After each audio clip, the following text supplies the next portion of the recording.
अस्सलाम वालेकुम नाजरीन। आपने मुख्तलिफ़ किस्म की ट्रेनों में तो सफ़र किया होगा। आज हम आपको जिस ट्रेन के बारे में बताने वाले हैं ये सब ट्रेनों से मुख्तलिफ है।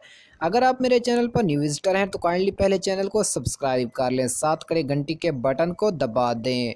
दुनिया भर में जापान की तेज़ तरीन रफ्तार बुलेट ट्रेन की रिकॉर्ड साज रफ्तार का चर्चा है।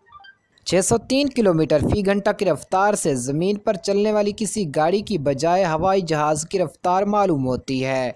लोगों ने शिनकानसेन नामी ट्रेन के इस मॉडल मैगलीफ पर सवार होकर 603 किलोमीटर फी घंटा की रफ्तार पर सफ़र से लुत्फ़अंदोज़ होने का मुनफरद एज़ाज़ हासिल किया। ट्रेन पर सफ़र करने वालों का अमूमी तासुर ये है कि ये जहाज़ और रेलगाड़ी का मलबूबा है।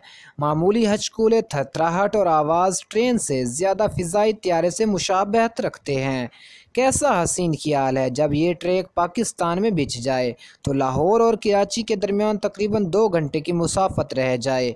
पाकिस्तान की सरजमीन पर इस बुलेट ट्रेन के ख्वाब को हकीकत में बदलने के लिए तवील वक्त दरकार होगा, मगर अमरीका का मामला मुख्तलिफ है। अमरीका भी जापान से ये बुलेट ट्रेन टेक्नोलॉजी ख़रीद कर अपने यहाँ ले जाना चाहता है। अमरीका के 2 बड़े अहम शहरों के दरमियान बुलेट ट्रेन का ट्रैक बिछाने के खर्च का तखमीना 100 अरब अमरीकी डॉलर लगाया गया है। इसके महंगा होने की वजह यह है, कहने को तो ये रेल की पटरी है, मगर रिवायती रेलवे ट्रैक से बिल्कुल मुख्तलिफ चीज़ है। इसकी पटरी हादसा से बचाव और गिरदोपेश की रुकावटों के तदारुक के लिए सीधा ज़मीन से कम अज़ कम 30 फीट बुलंदी पर तामीर की जाती है। ज़मीन हर जगह पर एक जैसी नहीं होती, इसलिए भी ट्रैक फ़िज़ा में बनाना ज़रूरी है। दूसरी बात शिनकानसेन के मामले में यह है कि इसकी पटरी आम रेलगाड़ी की पटरी के 2 रवैया फौलाद से नहीं बनती। यह ट्रैक यक रवैया तकरीबन 2 फुट चौड़ा और 6 इंच ऊंचा होता है। लोहे के अलावा मकनातीस और कई हमजिन्स धातु का मुरक्कब इस पटरी को ढालने में इस्तेमाल होता है। बुलंद रफ्तार पर यह धातें ट्रेन और ट्रैक के दरमियान कशिश पैदा करने का सबब बनती हैं, इसलिए यह गाड़ी पटरी से कभी नहीं उतरती। ये बहुत महफूज होती है।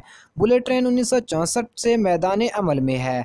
इस निस्फ सदी में एक भी हादसा नहीं हुआ। एक और बात, जापान में एक कार कंपनी ने त्यारे बनाना शुरू कर दिए हैं।